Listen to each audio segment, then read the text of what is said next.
Ni mtazamaji wa Gift Online TV, nikwambia hongera kwa kuvuka mwaka 2026. Hii ni Jumatano ya kwanza kwenye mwaka huu 2026, na siku hii ya leo tutaongelea makosa ya uvunjifu wa sheria za usalama barabarani kwa dereva pikipiki. Tuko na mtaalamu hapa kwenda kuelezea kwa undani zaidi. Pengine una ndugu yako, rafiki yako, baba yako, kaka yako ni dereva bodaboda au dereva pikipiki, aweze kuacha makosa hayo ili kuhakikisha usalama unazidi kuwepo katika nchi yetu ya Tanzania. Mimi ni Esther Mamkwe, nipo na ataelezea yeye mwenyewe majina yake, na yeye ndiye atakayeelezea mada hii kwa undani zaidi. Karibu.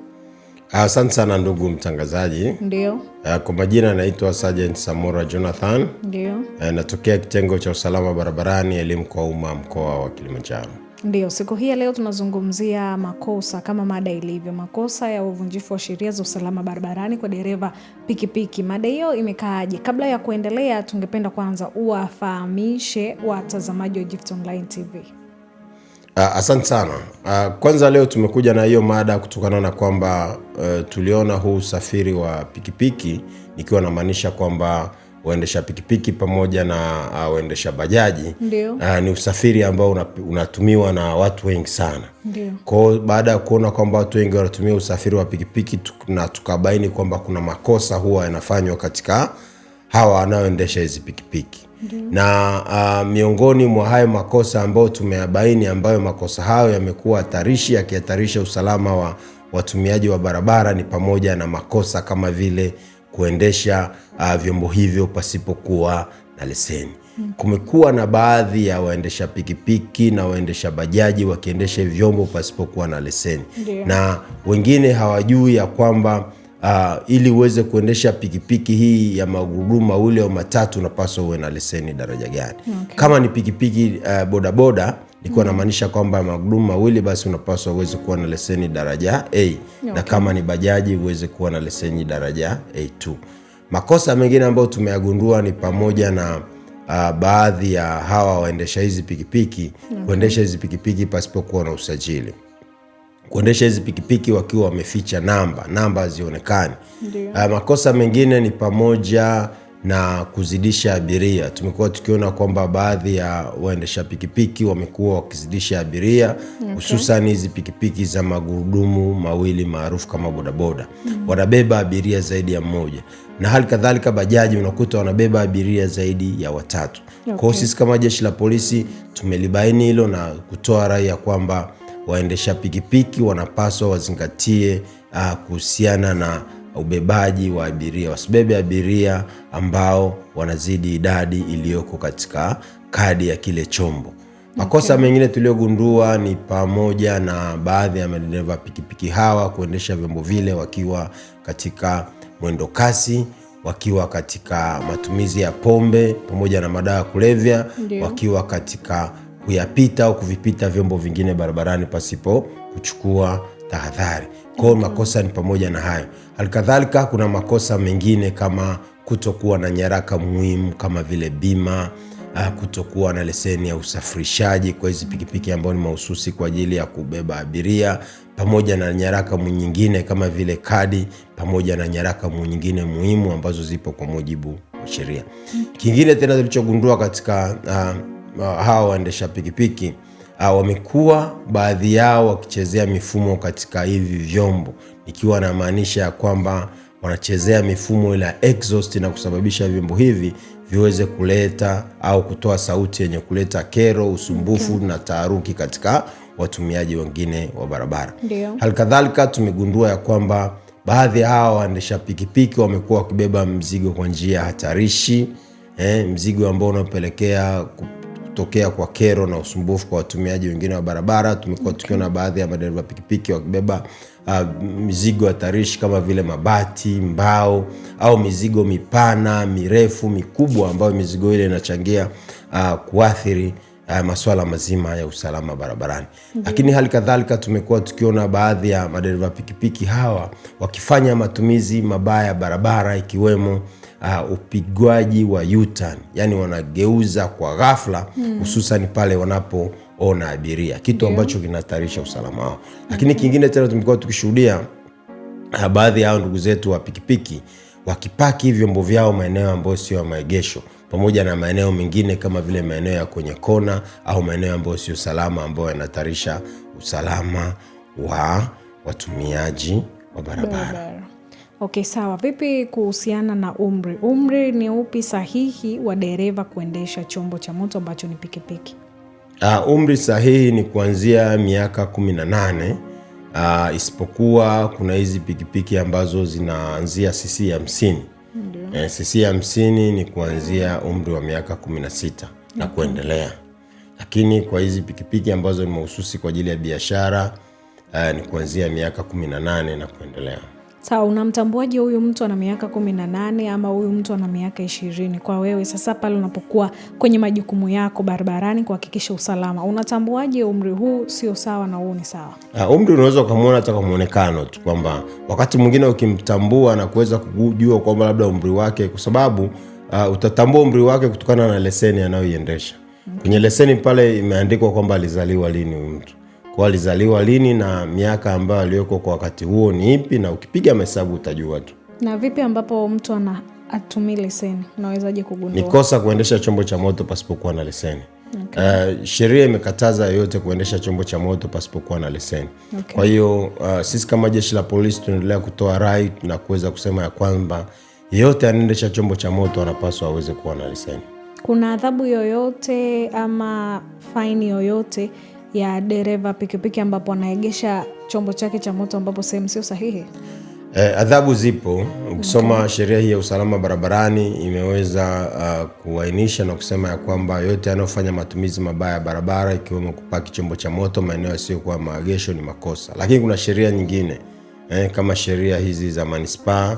Nafikiri kwa wakati mwingine umeona kuna katika manispaa hizi sheria ndogo ndogo zinazotungwa za miji, nao wamekuwa na sheria zao kwa wale ambao wanaopaki vyombo vya moto maeneo yasiyo ya maegesho. Kwa kuna sheria za namna hiyo. Okay, sawa. Mtazamaji wa Gift Online TV, wadhamini wakubwa wa hapa ndani ni Maji ya Uzima. Maji haya yanapatikana ndani ya huduma tu. Huduma ni huduma ya Mlima Moria Ministry iliyoko chini ya mtumishi wa Mungu Gideon wa Maili Sita. Siku za huduma kwa wiki ni Jumatano, Ijumaa pamoja na siku ya Jumapili. Jumatano ni Ijumaa, muda ni saa 8 mpaka saa 11, lakini siku ya Jumapili ni saa 6:30 mpaka saa 10 jioni. Kama unatokea Arusha unapanda magari ya kuja Moshi mjini, utashukia kituo cha mashine, mbele kidogo utakutana bango kubwa la ratiba za ibada, ndipo utaingia na njia hiyo. Lakini pia kama unatokea Moshi mjini utapanda magari yanayoenda Arusha, yanayoenda Sanya, yanayoenda Maili Sita, yanayoenda Boma, yanayoenda Machame, watakushusha kituo cha mashine, ndipo utakutana bango kubwa la ratiba za ibada, ndipo utaingia na njia hiyo. Maji haya huwezi kuyapata sehemu nyingine yoyote ila tu ndani ya huduma ya Mlima Moria Ministry iliyoko chini ya mtumishi wa Mungu Gideon wa Maili Sita. Karibuni sana. Tunaendelea na mada ambapo tunazungumzia makosa ya kuvunja sheria ya usalama barabarani kwa dereva pikipiki. Tunaona matukio yaliyo mengi, vijana ni wengi sasa hivi wanaendesha hizi pikipiki. Kwa hiyo hapa tunakwenda kuambiwa makosa ni yapi ambayo tunapaswa kuyaacha ili kuendeleza usalama katika nchi yetu Tanzania. Zipi sheria ambazo abiria ama wajibu wa abiria wale wa pikipiki, upi wajibu wao? Wajibu wa abiria wa pikipiki ni pamoja na kuvaa kofia ngumu. Kwamba abiria wa pikipiki hususan hii za magurudumu mawili maarufu kama bodaboda, abiria anapaswa aweze kuvaa kofia ngumu. Lakini mbali na kuvaa kofia ngumu ni kwamba abiria huyu atambue ya kwamba anao wajibu na anayo haki ya kupaza sauti pale anapomwona dereva pikipiki au dereva mwingine wa chombo cha moto anayefanya makosa yanayochangia kutokea kwa ajali za barabarani. Apaze sauti, akemee na hata kutoa taarifa kwa jeshi la polisi anaposhuhudia ukiukwaji wa namna hiyo. Okay, ni dereva pikipiki anapaswa kupakia mwisho watu wangapi? Maana kuna wengine sasa, ndio kuna idadi ambayo unapakia pikipiki labda watu 2 au 3, lakini wewe abiria unakuta mko 3 na unataka mpande pikipiki moja. Hapo kosa linakuwa ni la nani? Kosa linakuwa ni la dereva. Kwa mujibu wa sheria yetu hii hapa kwamba Anayepaswa kuadhibiwa kutokana na makosa ya usalama barabarani ni dereva, kwa sababu dereva tunaamini ya kwamba ni mtu ambaye amekuwa trendi na kupata mafunzo.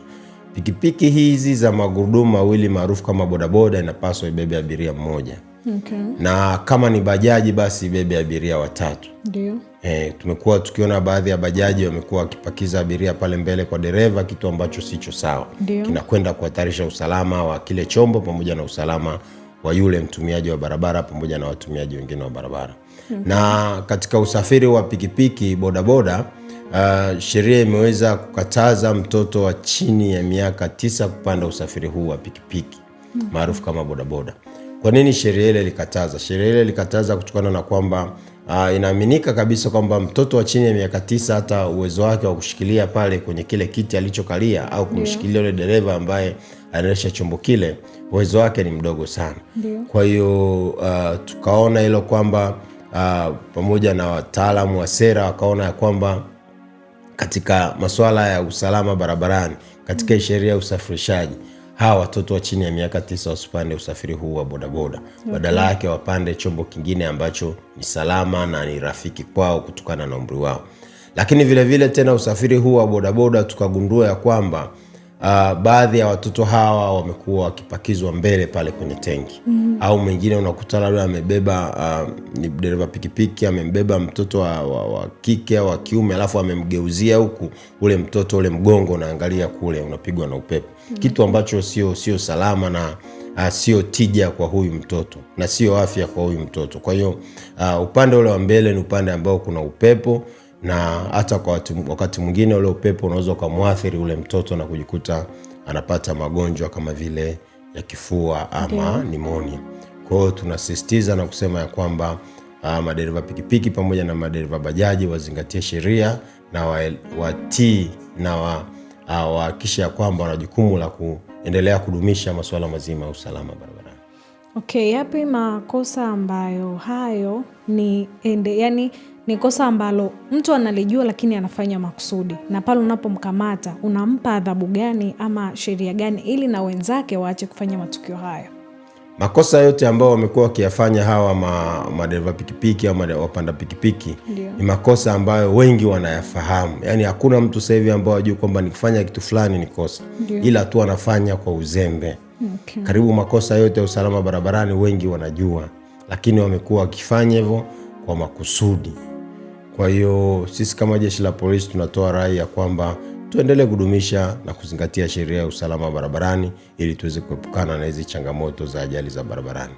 Sawa, hivi ni sahihi endapo dereva pikipiki tuseme umemkamata amebeba abiria zaidi ya 2 ama ameovertake upande ambao sio sahihi kwake, ni sahihi wewe kumnyang'anya funguo zake za gari?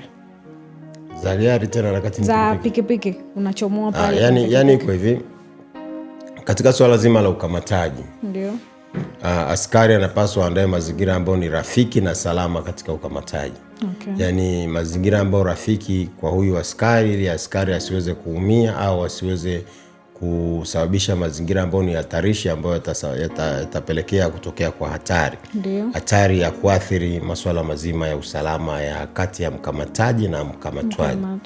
Kwa hiyo wakati mwingine na askari anaweza, kama kuna umuhimu na kuna haja ya kufanya hivyo, kuchomoa funguo, unaweza kuchomoa funguo. Sababu kama unachomoa funguo, wakati mwingine kuna madereva hawa pikipiki ambao unakuta wanafanya makosa makubwa. Kwa hiyo wakati mwingine unaweza ukachomoa funguo na kumdhibiti ili asiweze kuendelea na safari, lengo hasa likiwa ni kuweza kumzuia na kuweza kumwambia kwamba sababu ya yeye hasa kufanya vile nini. Endapo ikatokea umemsimamisha dereva pikipiki na hajasimama, hatua gani unaichukua ili uweze kumkamata? Kwanza inategemea aina ya kosa alilofanya, kwa sababu na mwingine labda unakuta labda amesababisha labda mauaji au amesababisha uhalifu mkubwa. Kwa hiyo inategemea na uzito wa kosa ambalo yule dereva pikipiki amelifanya. Lakini kwa wakati mwingine kama ni haya makosa usalama barabarani, unaweza wakati mwingine ukaiandika ile namba ile ya kile chombo, baadaye ukaweza kuingia katika mfumo au ukatafuta namna nyingine ya kuweza kumpata dereva huyu wa pikipiki ama mmiliki wa kile chombo. Sawa, tuseme ni ajali, amekutana na ajali, maybe kamgonga mtoto ama mtu mzima, amemgonga alafu akakimbia. Akimgonga afu akakimbia, basi ni wazi kwamba kama tukipata taarifa zake kuhusiana na usajili wa kile chombo, tunaweza kuingia kwenye mfumo na tukampata. Au mwingine anaweza akakimbia lakini kumbe anafahamika. Unaweza kusababisha ajali ukakimbia, lakini kumbe katika wale mashuhuda waliokuona wanakutambua wewe ni nani au wanajua unapokaa. Okay. Kwa hiyo tunatoa rai kwamba kusababisha ajali wakati mwingine usikimbie. Angalia mazingira yapoje. Kama mazingira kwako labda ni hatarishi, basi kama umekimbilia, basi kimbilia kituo cha polisi kwa ajili ya kutoa taarifa. Sio ukimbie moja kwa moja. Na ni sahihi pale ambapo amekimbia akakamatwa na raia wa kawaida akaanza kupigwa, hiyo imekaaje? Sheria imekataza yeyote kujichukulia sheria mkononi. Katika sheria zetu, hususan katiba yetu ya Jamhuri ya Muungano wa Tanzania, chombo pekee chenye mamlaka ya kutoa adhabu ni mahakama. Mahakama kwa mujibu wa sheria, kwa mujibu wa katiba, ndicho chombo mahususi kwa ajili ya kutoa adhabu. Kwa hiyo tusijichukulie sheria mkononi, kwani kujichukulia sheria mkononi ni uvunjwaji wa sheria. Kama mtu amefanya kosa, tunapaswa tuweze kumdhibiti asiweze kutoroka au kukimbia, baadaye tumkabidhi kwenye vyombo husika kwa ajili ya sheria kufuata mkondo wake. Tusiwe na utaratibu wa kujichukulia sheria mkononi. Okay, sawa. Mtazamaji wa Gift Online TV, tunaelekea mwishoni kwenye kipindi hiki ambacho tumeona makosa ya madereva pikipiki na adhabu jinsi zinavyotakiwa kutolewa. Kwa hiyo tungependa ungemalizia kwa kusemaje ama kutoa neno gani kwa watumia madereva pikipiki, lakini pia kwa abiria ambao wanapanda vile vyombo vya moto? Sisi kama Jeshi la Polisi kitengo cha usalama barabarani tunatoa wito kwa abiria pamoja na madereva au hawa wapanda pikipiki kuzingatia sheria. Nikiwa nazungumzia kwamba abiria tambue kwamba ana jukumu la kuvaa kofia ngumu. Abiria ana jukumu la kupaza sauti, kukemea na kutoa taarifa kwa Jeshi la Polisi pindi anaposhuhudia ukiukwaji au uvunjwaji wa sheria za usalama barabarani. Lakini halikadhalika huyu dereva ambao ndio sheria inamwangalia sana, ndio sheria inamwangalia sana na kuweza kuhakikisha kwamba anaendelea kudumisha swala la usalama barabarani. Kwa dereva zingatie sheria za usalama barabarani. Dereva zingatia alama za barabarani. Dereva atambue ya kwamba ana jukumu la kulinda usalama wake yeye mwenyewe, usalama wa watumiaji wengine wa barabara pamoja na usalama wa hiki chombo. Lengo hasa likiwa ni kuendelea kudumisha masuala ya usalama barabarani. Okay. Sawa, nikwambie shukrani sana kwa kuendelea kutoa elimu, lakini pia kuendelea kuonya na kukataza yale makosa ambayo yanafanywa katika kuharibu usalama wa watu pamoja na miundombinu ya barabarani. Asante sana. Sawa, mtazamaji wa Gift Online TV, tumefika tamati kwa siku hii ya leo. Endelea kusubscribe, kushare, kulike pamoja na kucomment ili uzidi kupata taarifa kamili za hapa Gift Online TV.